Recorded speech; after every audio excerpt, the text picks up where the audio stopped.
Regresamos, gracias por continuar con nuestro espacio. Hoy hablando con Diego Mondaca, usted ya ve cómo podemos ir descubriendo aquellos elementos que finalmente conforman a la persona que está detrás de las cintas audiovisuales tan especiales y tan profundas que nos presenta este joven cineasta, porque claro, voy a decir joven cineasta, como a él le gusta que me diga.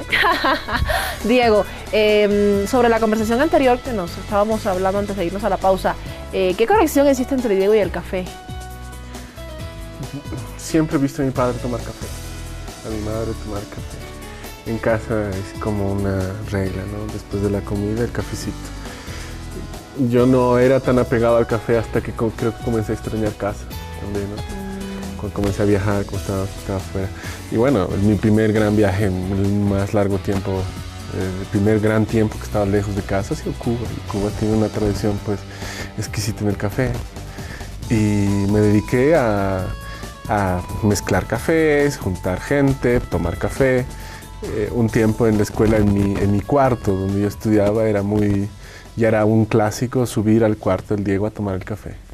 Entonces tomábamos. Ya era parte de la rutina de Diego. ¿No? Qué bien que caes en el tema de tu visita a Cuba. Cuéntame cómo decides. Me decías que habías pasado de la biología al cine, pero no me has contado qué elemento específico fue el que te dijo tienes que dedicarte a hablar con una cámara.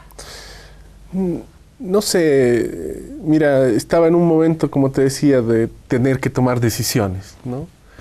Es lo mejor de un momento crítico que te fuerza a tomar decisiones. Y en ese momento también aparece gente que tú tienes que escuchar. Me tocó a mí, yo escribía para una revista de Madrid y me pidieron desde redacción que tenga una entrevista con Sanginés, con Jorge Sanginés. Hasta ese momento yo no conocía a Jorge personalmente, conocía sus películas medianamente también, y bueno, cuando me dijeron tuve que estudiarlo, ver la manera de ver algunas películas, que era un poco complicado verlas, pero sí tenía el recuerdo de algunas que me había llevado mi padre a verlas, ¿no? Mi madre y mi padre. Entonces tenía algunos fragmentos, alguna idea, pero yo no soy una persona que consume tampoco mucho cine, ni antes consumía mucho cine, ni ahora. Y lo que dice, bueno, voy a leer sus libros, voy a más o menos a sopesar las cosas y voy a la entrevista. Saqué la entrevista gracias al contacto de unos amigos y Jorge me atendió con mucha amabilidad, algo que me agradezco mucho por cuenta de que yo ni soy periodista, ni él me conocía, ni yo lo conocía, y era, qué sé yo, un tipo que aparecía. Acordé como 15 minutos de conversación, que al final fueron casi cerca de una hora, donde pues yo exploraba otras cosas, ¿no? Sus motivaciones antes de, qué sé yo, centrarme en el plano, o cosas técnicas, cosas que un poco son ya banales. Y al final de la conversación, el Jorge, cuando me estaba despidiendo de la casa, me dice, Diego, ¿por qué no haces cine? Yo no tenía la más mínima intención de hacer cine, ciertamente. Y yo le dije a Jorge, no, o sea, no, yo no pienso eso, no me interesa. Y si algo me interesa, posiblemente sea el documental, porque de alguna manera yo entendía el documental como algo que me va a dar cuenta de la vida, ¿no? De cómo es la vida y la realidad, y etcétera. Cosa que ahora es refutable, o yo por lo menos lo refuto. Y me picó la curiosidad, entonces yo comencé a pensar, ¿por qué no? ¿Por qué no hacer? Lo mismo que había pasado en casa con el papá y el hermano. Sí. ¿No? El mismo claro, principio. Claro. Y comencé a ver más documentales, comencé a inquietarme, volví donde Jorge, le dije, a ver Jorge, ¿qué me recomiendas ver? Dame me dio 3 películas, entre ellas una cubana de Sara Gómez. A ver, cuéntame, ¿cuáles fueron las 3 películas? Fue El abuelo Cheno, de Rulfo, Sara Gómez, un documental de Sara Gómez, y La primera carga al machete, o La carga al machete. La primera carga al machete, ¿no es cierto? Esas 3. Vi esas 3 películas que me fascinaron desde cada abordaje. Que no son películas en realidad. Son documentales, son ficcionales. Por ¿no? ahí. Bueno, El abuelo Cheno es un documental, sí, pero muy en un mundo, muy en un universo que es una ficción, ¿no? Claro. Sara Gómez, me impresionó el coraje de Sara Gómez al afrontar una realidad también. Y La carga al machete, aparte de ese periodo histórico cubano, que de hecho yo no conocía hasta ese tiempo, la estética la fuerza de esa película estéticamente. Ahora la razono muy bien, antes era así, ay, qué bueno, ¿no? Qué bueno está esto, nada más. O qué bonito el abuelo Chen, etc. Pero me motivaron mucho y dije, ya, entonces comencé a analizar 3 cosas que a mí me gustan mucho, es leer mucho, conocer gente y viajar. Entonces, uniste tus 3 deseos dije, bueno, en uno solo. Sí, dije, bueno, hacer cine me puede dar esa chance, tengo que investigar, tengo que hablar con mucha gente, tengo que informar mucho y me da chance de viajar. Apliqué a la Escuela de Cuba, vencí el examen y de pronto ya estaba en Cuba. Escuela San Antonio de los Baños. Exactamente. Me imagino que las experiencias en la Escuela de San Antonio de los Baños deben haber sido muchísimas. Sí, sí. Tendríamos que tener 2 programas, creo, para hablar sobre la experiencia, Sí. porque es una etapa bien importante para Muy cualquier muy ser intensa, humano, sí. ¿verdad? Bien intensa. Pero algo que quisieras resaltar, por encima de todo, que te haya dejado en tu formación como profesional y como ser humano tu paso por esta escuela. Mira, yo no creo que haya sido solamente la escuela, ha sido Cuba.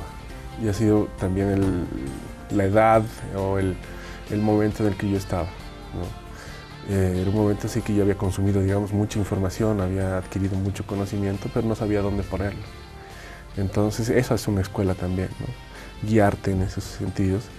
Y los profesores, los maestros, la gente que yo he conocido, más allá de que seamos grandes cineastas, grandes técnicos, grandes en su área, eran personas muy generosas, que te enseñaban detalles que son la vida, que no es el sonido, que no es la cámara, que no es dirigir, etcétera, que son detalles que son la vida, ¿no?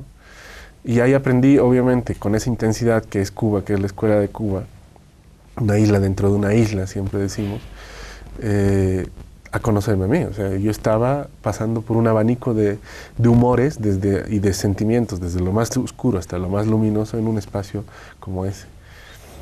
Cuba me dio la posibilidad, el acceso, esto ha sido así, el acceso a una cultura que yo no podía consumirla acá. Literatura, música, teatro, etc. Yo he podido asistir hasta, bueno, al teatro, al Ballet Nacional de Cuba, poder asistir a conciertos maravillosos de música clásica. Cosas que uno agradece porque sabemos que no las tenemos aquí o que poco a poco recién están comenzando a llegar o comenzando a surgir, a generarse. Y también me dio la posibilidad de estar en un ambiente con una energía tan fuerte, un cúmulo de gente joven con una misma intención, ¿no? Entonces, la experiencia de vida, he vivido un periodo muy intenso.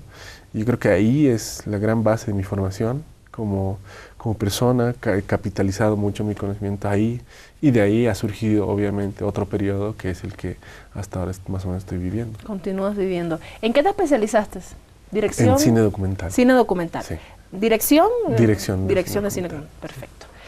Sales de acá, sales de Cuba, sales de la isla dentro de la isla, y llegas a Bolivia. No. ¿A dónde llegaste?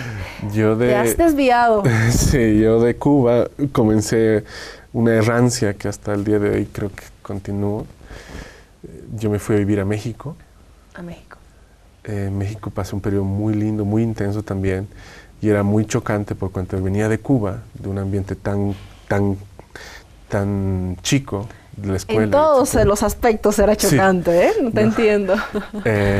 Y de ahí me fui directo a México DF, que es ya una vorágine del consumo, la gente, la demasiada gente, ¿no?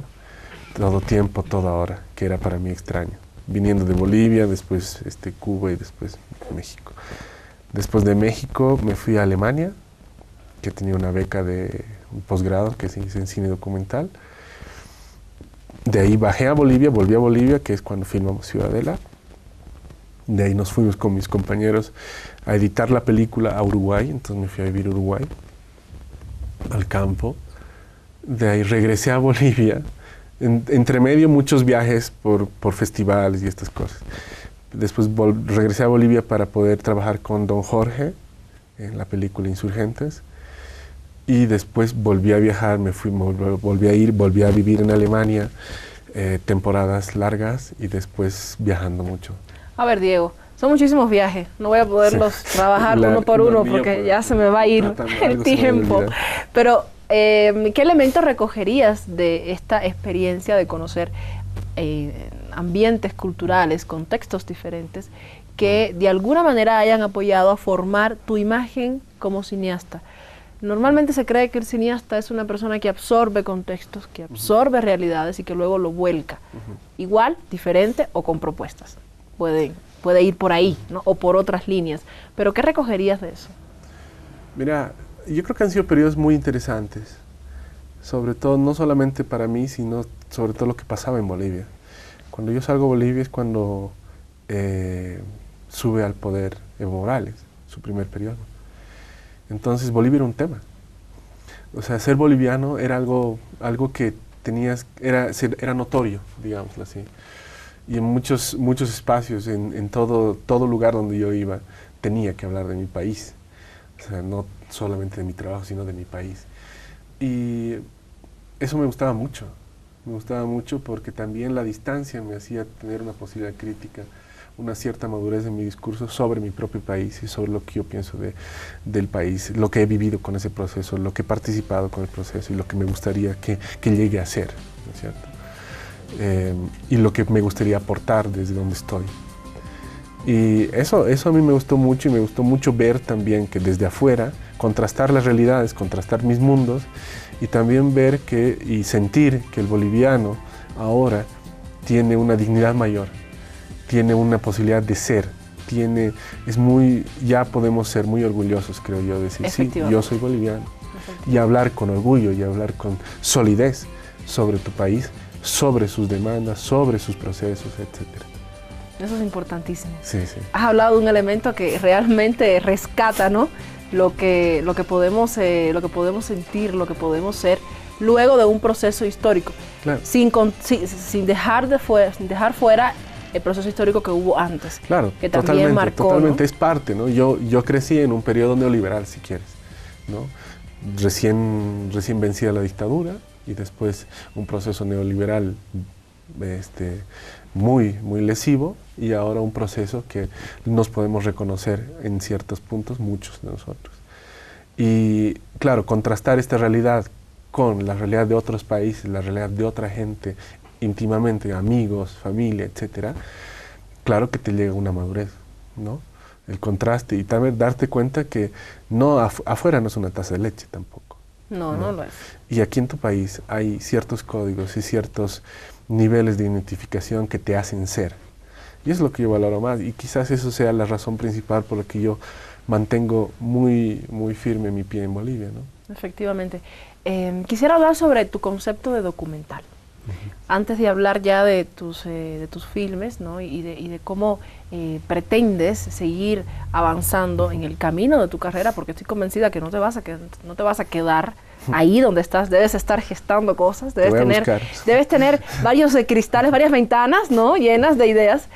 ¿Cuál es tu concepto del documental? No sé si tengo un concepto, tengo una idea sobre lo que puede ser el documental. Para mí el documental en principio no es la realidad. No tiene que preocuparse por relatar o retratar la realidad. Ese es el concepto tradicional que entendemos por documental, ¿no? Sí, el documental muchas veces lo he entendido como que es la realidad, es lo que pasa, pero no es así para mí, porque yo tengo una forma de ver la vida, es mi forma de ver, es muy subjetiva, y en el documental también yo escojo qué es lo que quiero ver. Hay una manipulación tan intensa como en la ficción. En realidad tú estás haciendo una historia, narrando una historia a partir de hechos reales, sí. Tal vez con personajes reales, sí, pero ciertamente tiene una carga muy fuerte de subjetividad. Entonces esa realidad ya no es, ese tiempo de la realidad ya fue. Pero tú estás tratando de interpretar o tratando de dibujar una posibilidad de la realidad que tú viste, ¿no? Entonces ahí el tema es que yo no diferencio, no me quedo mucho en eso de que esto es ficción o esto es documental, sino más bien los trato de hacer, esto es un lenguaje audiovisual y la responsabilidad es la misma. ¿Qué hay de real en un documental y qué hay de documental en la realidad? Uy, es un mareo. Sí, es un mareo. ¿Por qué te pregunto? Porque a veces perdemos la noción cuando vemos un documental. Tú me mencionabas 3 películas que te marcaron o por las por las cuales comenzaste? Porque, ojo, dicho sea de paso, las 3 películas que te ha recomendado el profesor, bueno, es decir, el gran cineasta Sanginés, no eran películas que trabajaban la ficción del todo, eran más documentales que ficción. Quizás si hubieras comenzado con 3 películas de ficción, tu consideración de hoy no fuese la misma. Sí, básicamente es la emoción que te da, ¿no? O sea, la identificación emocional que tú puedas tener con un relato. Y dónde te encuentras tú. Si tú te encuentras en una película y tú ves algún fragmento donde estás tú, ya es una cosa que funciona, ¿no? Ahora, ¿qué tan, como me decías, qué tan documental es la vida? ¿Qué tan, ¿verdad? ¿Qué tan real es un documental o qué tiene de un documental la realidad en sí misma? A veces creemos que porque aparezca una persona dando su testimonio, ya es documental, y ya es documental real. Y lo que no nos podemos a pensar es que detrás de ese testimonio que nos están mostrando está la mirada de un director que ha decidido colocar ese fragmento de su testimonio. Y es también como tú decías, es decir, yo me pongo una cámara de frente, soy otro. Si no hubiera estas cámaras, hablaríamos en otro tono tal vez. Quizás estuviéramos hablando más fuerte. Estaríamos tomando café. Estaríamos tomando café. Pero es distinto, porque cada vez que te pongo una cámara, tú te conviertes en un actor. Sí, somos actores. ¿No? Y entonces escondes o eliges ciertas cosas. Entonces hay que tener un proceso más largo para poder encontrar esos puntos que, por ejemplo, ahora tú quieres encontrar en esta entrevista, ¿no? Pero hay que tener cierto tino para poder llegar a eso que pueda representar la realidad de esa persona. O sea, la realidad no es el momento, sino también es la memoria de esa persona. Entonces pueda reflejar esos fragmentos que hacen a una persona. Excelente. Te propongo hacer un documental contigo y veré si puedo llegar a esos puntos. Vale. Hacemos una pausa, vamos a hacer una pausa y al regreso, ya en los últimos minutos, hablamos sobre la obra, sobre las propuestas que conocemos de Diego Mondaca y cuál es aquella relación bien estrecha que debe existir con su tío. Sí, con su tío. Vamos a hablar de eso en nuestro próximo sector. Ya regresamos.